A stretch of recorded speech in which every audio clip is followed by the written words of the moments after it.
The Data Chief is a podcast for data and analytics leaders to share their personal stories and insights on technology, culture, and leadership.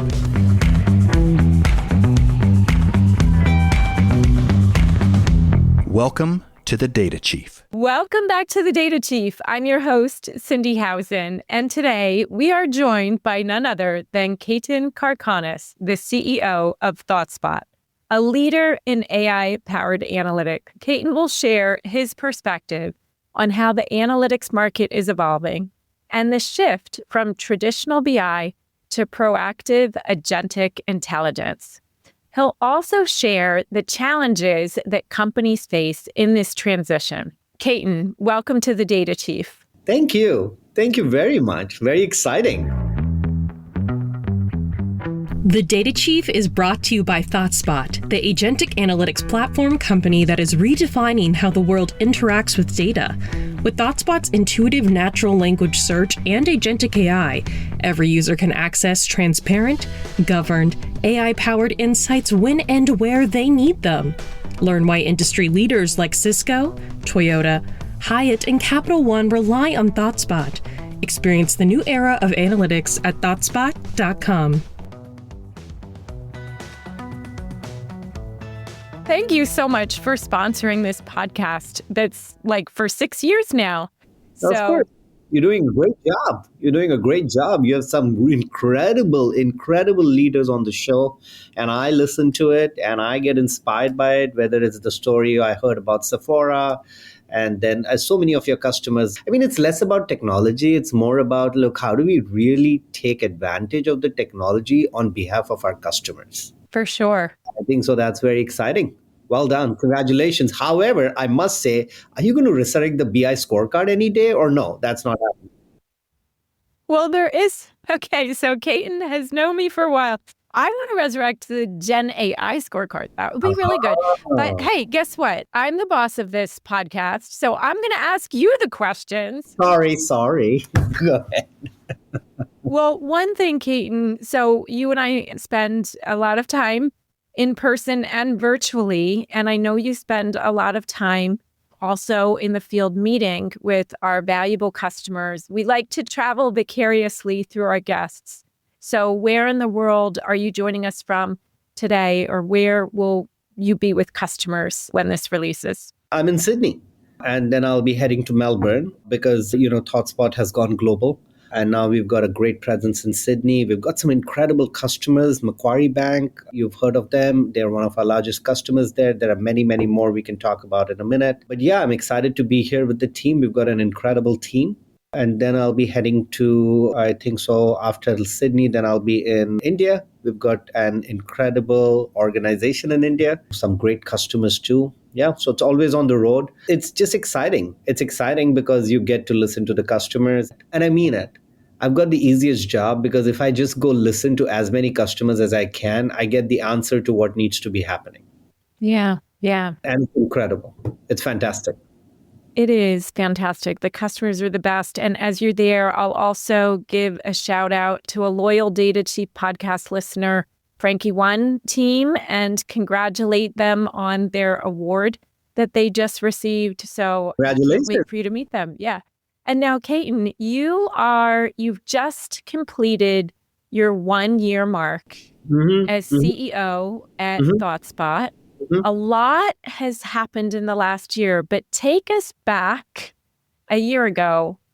Why ThoughtSpot? Why then? Why now?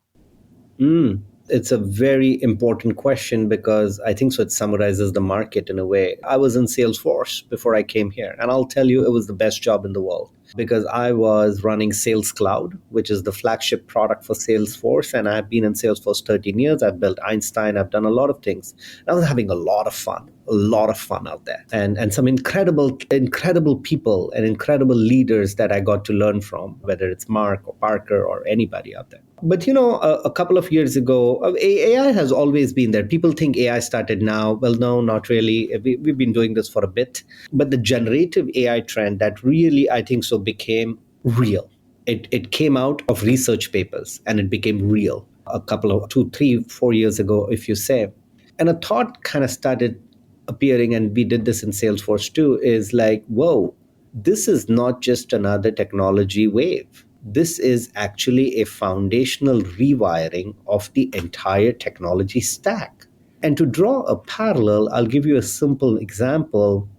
For some of you, well, I'm dating myself too. You remember when cloud started, early 2000, and Salesforce had a big role to play in that? Everything changed. Everything changed. The B2B stack pre-cloud and the B2B stack post-cloud, radically different. AI is Cloud 2.0. This is Cloud 2.0, quote unquote. Because to me, the entire stack is going to change. The enterprise stack 5 years from now is not going to be the same as 5 years before. And it's a unique opportunity to rethink, what does the enterprise look like? What does the AI enterprise look like? What does customer experience look like? What does intelligence looks like? And all of that is now ripe for innovation. Very rarely, these cycles come 20, 25 years. Well, Cindy, you've been with Gartner, you've seen some cycles yourself, but such tectonic shifts don't happen often. And number two is, when you specifically look at ThoughtSpot, and I looked, and then this opportunity knocked on my door. ThoughtSpot has been leading AI for 10 years. They were ahead of the game for 10 years. Yes, maybe even early for where customers' mindsets were, and a little bit of ahead of, let's say, the technology. 100%. Like all good innovation, it's always ahead. And I think so when I put two and two together, and then if you look at the BI market, look, fact is, a lot of the legacy players have stagnated. Some of these players, and I'm not going to name them because this is not a technology conversation. This is, a bigger conversation than that. If you look at them, what they appeared go to your BI tool. Here's a challenge to your listeners. Go to your BI tool you use, the legacy ones. And 5 years ago, they looked the same. 7 years ago, they looked the same. It's like you're stuck in this time warp. It's stagnated. And it's the entire BI market is on the cusp of an upgrade super cycle. And when you put all these three things together, I just wrote down one thing. I said, AI is the new BI. And I came over to ThoughtSpot, because what better canvas to paint on than ThoughtSpot? 25 of the Fortune 100 are ThoughtSpot customers. It's very incredible. It's very exciting what's happening. But we have a chance to rethink not just BI, we have a chance to rethink apps. The future of applications is now, this is no longer about BI. This is about intelligent applications. This is no longer just about BI. This is about agents that are driving workflows in your organizations. And business intelligence becomes the core of the insights that drive these actions. So long answer, but I'll tell you, it's been an incredible year in ThoughtSpot. And oh my God, we're having so much fun. It has been an incredible year. I want to come back to a point you made, though, that you took this opportunity, AI is the new BI, upgrade super cycle, but you also referenced Einstein. So I want to make the point, or connect the dots for our listeners. You are not new to the analytics market. You have done this elsewhere. Mm-hmm. Did I correct? Oh, that's correct. Yeah, no, I had the good fortune of working with some incredible people in Salesforce to build Einstein Analytics, which was 2015-16 timeframe, and then it went all the way, and then we acquired Tableau. Wow, what a great idea we had, because that was more machine learning, if you may. That was less generative. Generative had not become predominant back then. But this idea of how do we build actionable insights in the flow of work. So Einstein took off really well in the Salesforce ecosystem. We had so much fun building that product. And so we built all of that. A step back, it was very simple. We said that at every given point in time, every business user should have the answer to 4 questions. What happened? Why did it happen? What may happen? And what could I do about it? And if you can get the answers to these 4 questions, you kind of good, Yeah. So we started there, and it took off. The product was super hot. I remember those briefings I remember in those briefings, you would come to Salesforce Tower or one of those buildings, and one day, oh my God, you read me the riot act on my pricing. Remember, you were with Gartner back then? And she comes in and she's like, your pricing's all broken. You're not doing this. I was like, and that's the moment Cindy and I became friends. That was the moment we became friends. It's so much easier and fun to be on the same side of the table, of course. But Ketan, you also mentioned something about data apps. And when I think about how competitive and how crowded the BI market is, how does ThoughtSpot maintain its differentiation? You mentioned one differentiator, the ability to build these data apps. What else would you say are the core differentiators? You know, a good friend of ours who you probably remember, Rita. Of course. Rita Salam. Yeah. When I started long ago, this is not now, this is long ago, but some of those words stuck in my head from those days too. And credit to her for giving me that framework. For analytics, she said that, Ketan, you're right. There are lots, just like what you said, there are so many players, so many things, so many this, da, da, da, da, da, da, da, da. And she gave me the frame as like, you have to choose, are you JLTB or are you something else? I'm like, wait, what's JLTB? What's that? And she said, just like Tableau, but. That's what most players are out there. But that's not who we are. We have taken a completely new approach, a completely different approach. We have rebuilt analytics ground up. I'll give you two very simple examples, one simple and one a little bit sophisticated. Like, how many of you have seen those dashboards with quote unquote filters on the top? Yeah, you know what I'm talking about? Lots of filters, pre-programmed by a data expert. Yeah, and these are filters, okay? And sometimes it's like, whoa, dude, it's like sitting in imagine having like 50 buttons to press. Wait, which button do I press? It's like a 747 cockpit. And then you select each filter and then it grinds because it reloads you guys know what I'm talking about, right? You select a filter, you go get coffee, and hopefully you have something when you come back. It's the spinner of death, as some people call it in the language. Why is that? Oh, because every question has to be pre-programmed as a drill path in classical BI. That is insane, because you are now expected to know every question a user will ask, and then you're supposed to build a dashboard for it. I mean, that's bozo stuff. Well, okay, but I have to say that was the tech at the time. And you needed better tech. The business, well, the pace of business questions has accelerated. Huge. And newer technology enables a different approach. I mean, honestly, business, this is the question and answer tango. You ask a good question, you get a good answer. You get a good answer, you have two more questions. And then you have two more questions. And then you have two more questions. That's why the approach ThoughtSpot took, like one of the most incredible capabilities we have in ThoughtSpot is our drill to capabilities, or our ability to search data, just like you would ask a question. I think so that's a game changer. That's a huge differentiator for ThoughtSpot. Our ability to have real-time insights from any data, anywhere, that's a big differentiator for us. Our ability to not just drive insights via a dashboard, but bring insights into your applications. I'll give you a great example, Cindy. Well, this podcast is becoming about me dating myself anyway, so let's do one more. You remember back in those days, some of your listeners might remember, you would have this TomTom GPS device in your car. Yes. Yeah, and then you would have your phone, and then there's a TomTom GPS device. It's like intelligence on the side. And now you have it here. It's guiding the behavior and your calendar, and it pops up when it's needed. Why? You don't even call it GPS anymore. You just call it intelligence. But that's what's happening to applications. Most business applications out there are what we call CRUD. Create, read, update, delete. There's a form, there's a button, you enter some data, it goes forward. It doesn't guide you. It doesn't tell you what's the next best action. It doesn't tell you what to look out for. That's what intelligence embedded in applications is, and that's a massive ThoughtSpot differentiation. And more importantly, I'll tell you the biggest differentiator ThoughtSpot has is our customers. If you go listen to some of those customer stories, I don't need to talk about ThoughtSpot. They talk about ThoughtSpot because they are the real people who are transforming the organization with the technology we give them. And we're just getting started.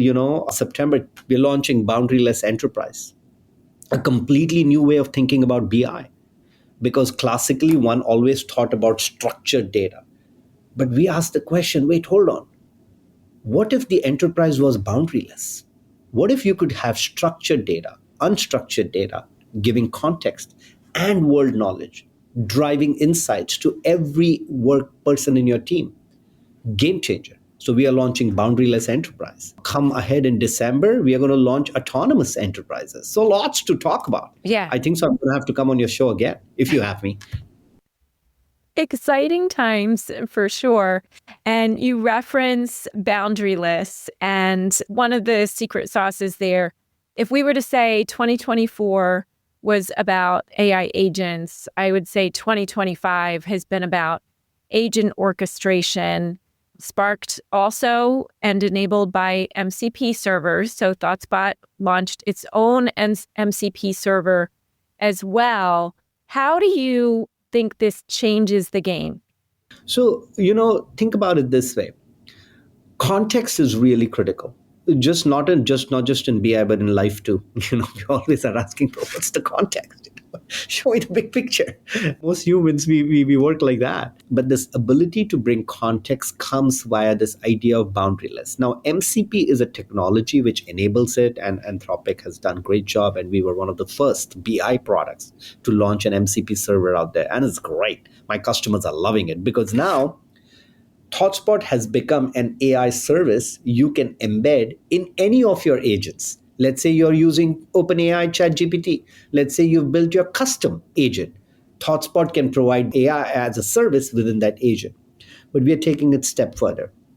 Because now we are asking the question, wait, hold on. If, let's say you ask a question, hey, show me the top 5 severity 1 tickets for my high value customer. Let's say that's the question you have. And we give you the data for it. Customer A, these many tickets, these many open, blah, blah, blah, blah, blah, blah. All good. But what if I also pulled up the tickets from Salesforce Service Cloud and did a sentiment analysis on the content of that ticket and showed it in addition to this data? So now you're not only seeing the number, but you're seeing customer had temperature hot on the last email interaction. Context matters. Now I can do that because ThoughtSpot's not just an MCP server. Today or yesterday, we are launching MCP host. And with MCP host, that just opens up a whole new possibility. Now you can bring all your apps together. So not just AI is the new BI, Cindy, but AI becomes the only UI you will need. Yes. Because now all of these are flowing into your question and answer interface with Spotter. So obviously, I'm very excited. Sometimes it's kind of like science fiction, how far we've come. And yet, of course, what we still have to do as an industry. But you also mentioned the semi-structured data that might exist externally. So if I have all these tickets and that's in my internal structured systems, but maybe I have something like a McKinsey 50-page best practices report, how to improve resolutions or reduce backlogs more quickly. Is this part of the context that I can feed in? Yes, exactly. You nailed it. What you're saying is what it's incredible how you phrased it because everybody's saying, but I have that there. Why is that not part of my insight? I have that there. Why can't you bring all of this together? Or simply saying, why can't you connect the dots for me? Yeah. Why can't you connect the dots for me? And some of these dots are structured. Some of these dots are unstructured. Some of these dots are semi-structured. And some of these dots are things that don't even exist. You need to find out for me. And this ability to do that is what we can do now with ThoughtSpot.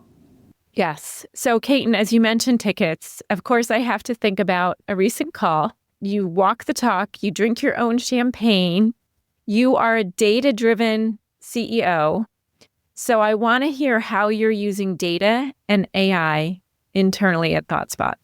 Oh, that's wonderful. Sometimes I feel like I annoy my team because I seem to know all the answers when I ask the question and they get annoyed at me for it.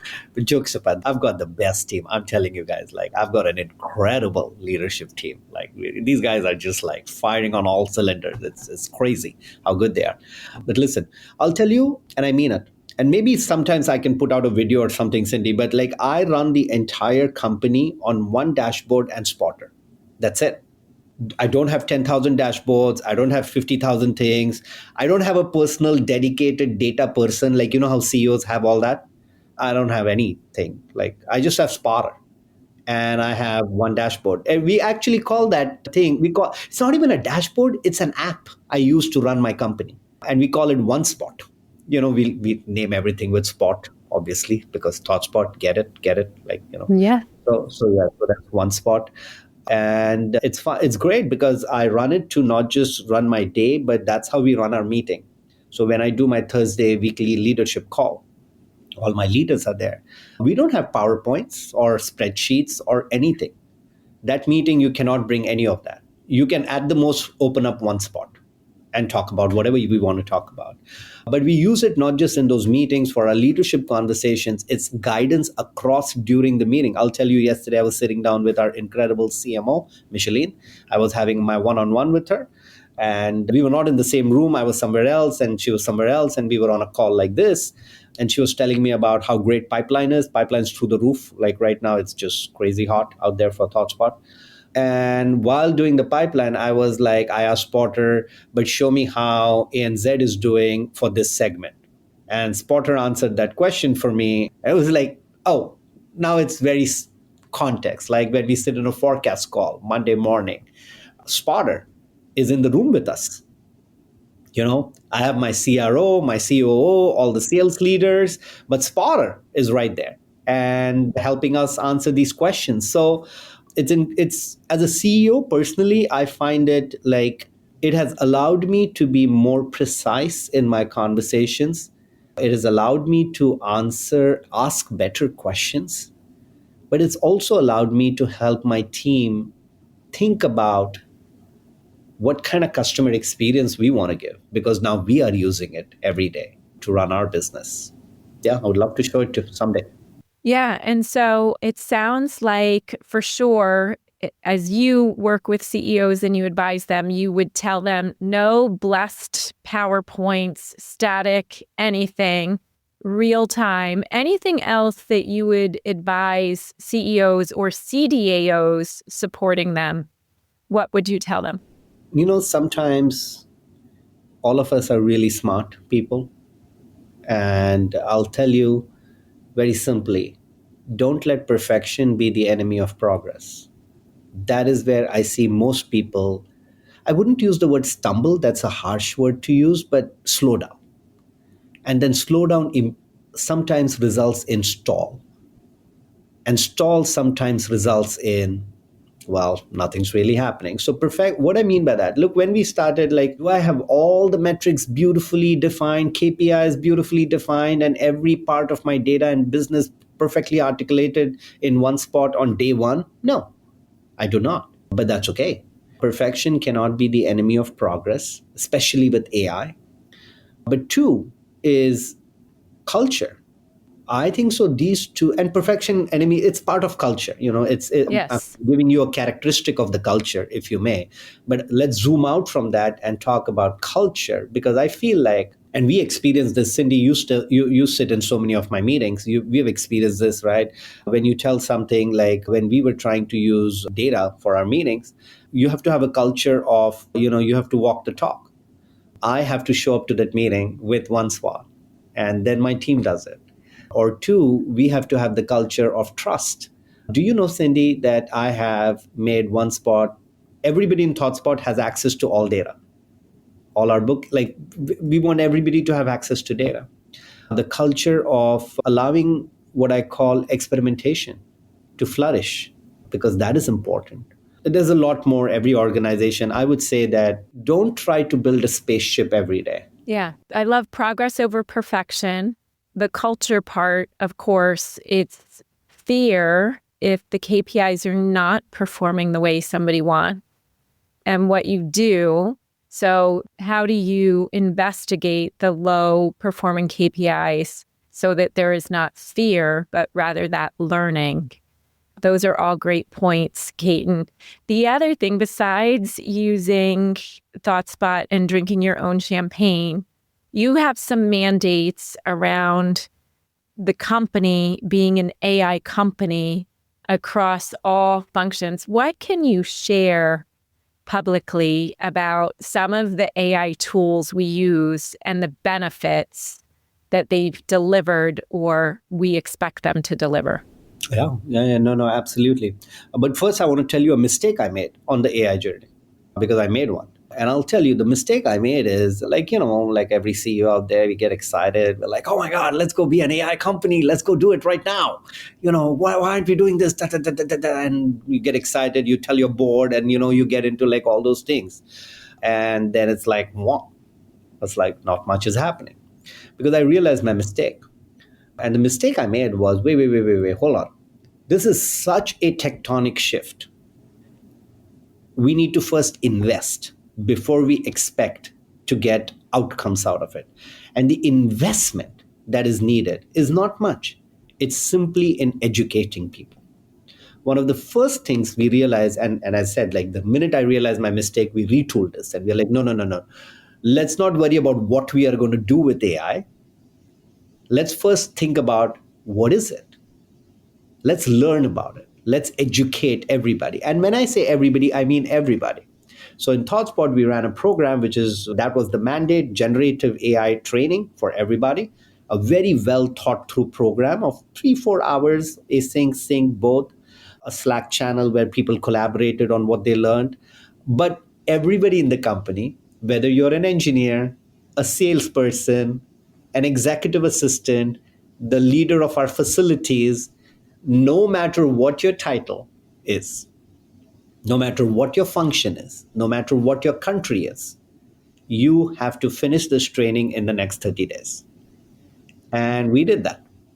And the minute we did that, bottoms up use cases started popping up. I'll give you 2 great examples. Our legal team, General Counsel Travis, do you know he's one of the most avid users of AI in the company? Yes. Who wants to read those 100-page, legal briefs? Not me. He comes running one day. He's like, Ketan, I figured it out. I'm like, what, Travis? He's like, I have sped up contract review by more than 30, 40, 45% sometimes. I'm like, whoa, Trav, how did you do that? Did you hire like 50 more people? He's like, no, I hired AI. And he's written his agent, his paralegal agent. He learned it. He wrote it. Technology is available. And that's going through it. I'll tell you, our incredible engineering leader, Hema, in India, she's our senior vice president and an India leader.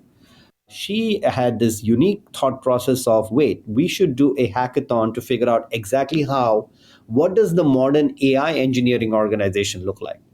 And you see a lot of people throwing numbers like 30% of our code is written by AI and all that stuff. That's fine. That's just one aspect of it.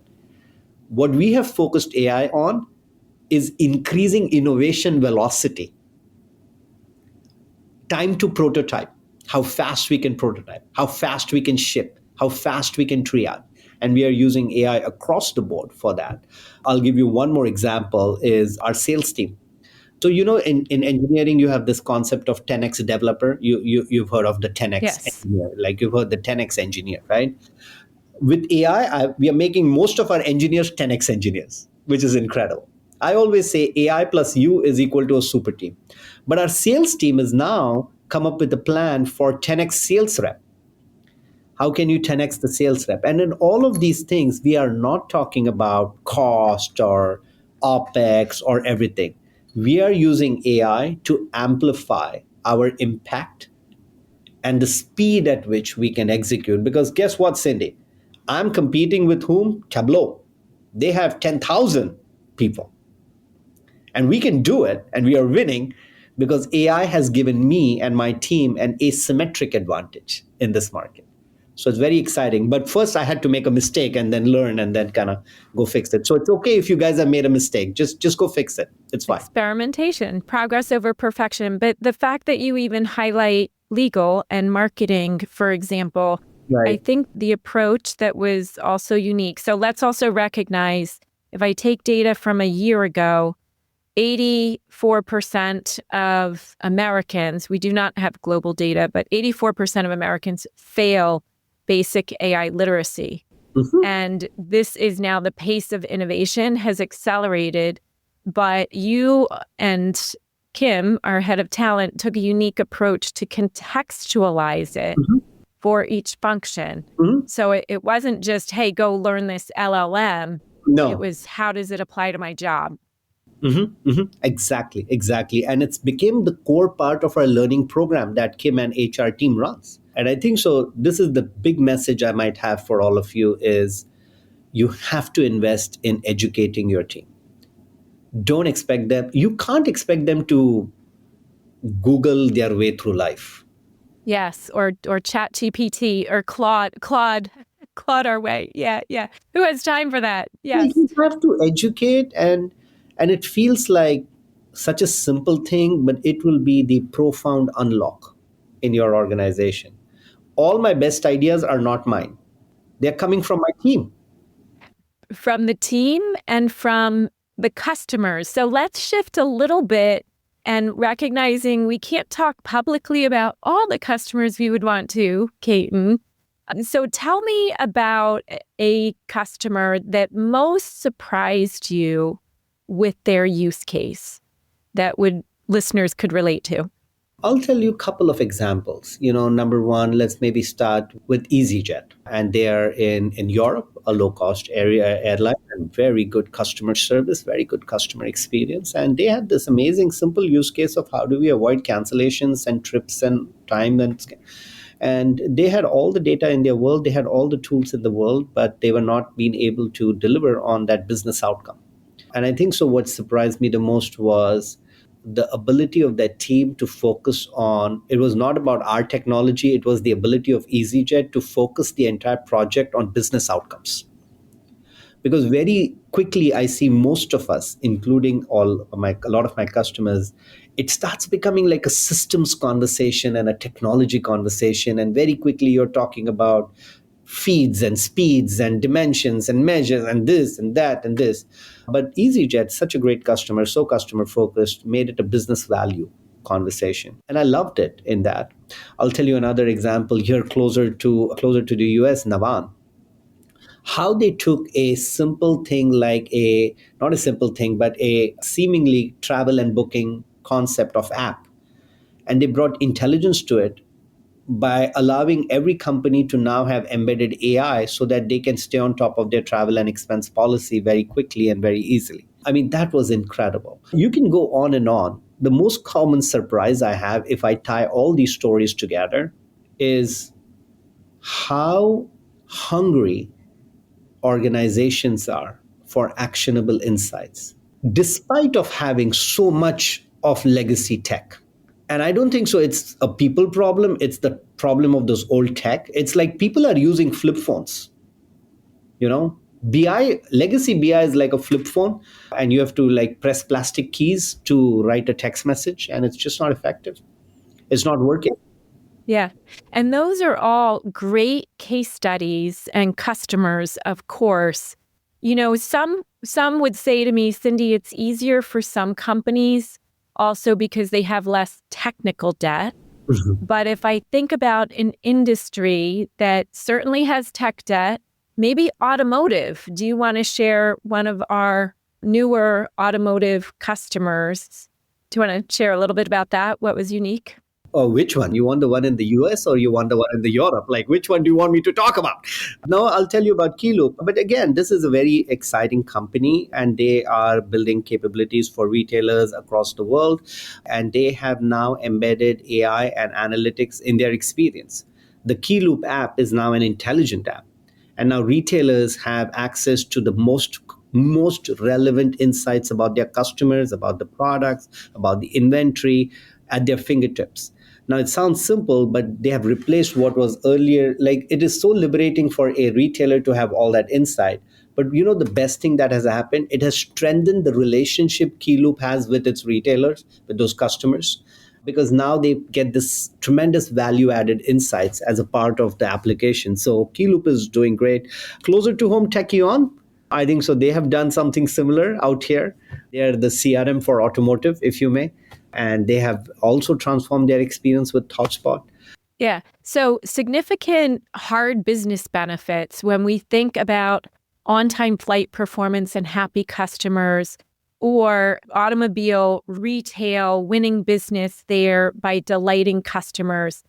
And yet a lot of data leaders get stuck in being measured on least cost to serve, or it's just the soft benefits of faster time to insight. Right. As you think about how you also fund your data and AI investments, as a CEO, what would you advise CEOs how to measure their data teams? And what would you tell the data leader to aspire or ask their leadership teams for? It's not about AI, it's about ROI. And I know sometimes ROI seems like a big word, seems like loaded and a long conversation, but I would say that pick use cases that are tangible and are connected to a customer experience to begin with. And that could be as simple as how do we accelerate NPS? Now that is a business outcome. Yes. To do that, you need data, insights, actionable insights, and now you need agents to help you drive that. But what you're doing is not deploying dashboards, is not saying, I will stand up yet another lake house with an outhouse and a boat. I don't know where these terms come up from. Like, these are just so complicated. All I want to do is accelerate my NPS as a CEO. That's all I want to do. Can you help me do that? But measure your CDO, CEO, not measure, challenge them. I will tell you, they will love you even more. They will be so excited. Because this is what data is meant to do. So the minute you connect your data team to your business priorities, your CEO priorities, accelerate NPS, reduce time to serve, or whatever, you will have so many. Your data team will not just love you, they will be so inspired and motivated, and they will deliver that for you and your business users. But yeah, that's my suggestion. Pick something that can quantify. Yeah. It certainly would elevate the impact and the role of these leaders. Ketan, you already covered so much ground on agent orchestration, on MCP servers, and upgrade supercycle. Any other emerging trend that is on your radar? I think so. We are knocking on the door of autonomous enterprises. And I know it may sound a tad bit intimidating, but hear me out. Hear me out. I think so. For too long, enterprises have been constrained by workflows that have been manual, static, and more importantly, cookie cutter. We are entering an age of hyper customized business workflows and workflows that are designed for the moment for that particular use case.